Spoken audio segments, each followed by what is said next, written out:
বন্ধুরা, আজকে আমি কাঁচা আম দিয়ে চাটনি রান্না করব। তো সেজন্য প্রথমে আমি কিছুটা মৌরি আর পাঁচফোড়ন ফ্রাইং প্যানে গুঁড়ো করে ভেজে রেখে দিলাম, পরে আমি গুঁড়ো করে নেব।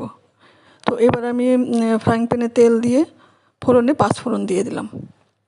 পাঁচফোড়নটা ভেজে আমি কেটে ধুয়ে রেখেছিলাম আমগুলো আমি দিয়ে দিলাম।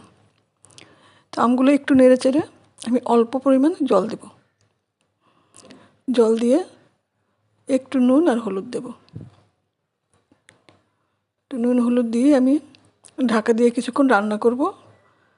হাফ সেদ্ধ হয়ে গেছে, ঠিক এই সময় আমি পরিমাণ মতো চিনি দিয়ে দেব।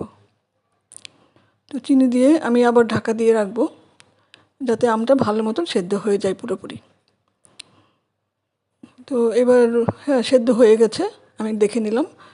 তো এবার আমি প্রথমে যে মৌরি আর পাঁচফোড়ন ভেজে গুঁড়ো করে রেখেছিলাম সেই মশলাটা দিয়ে দিলাম।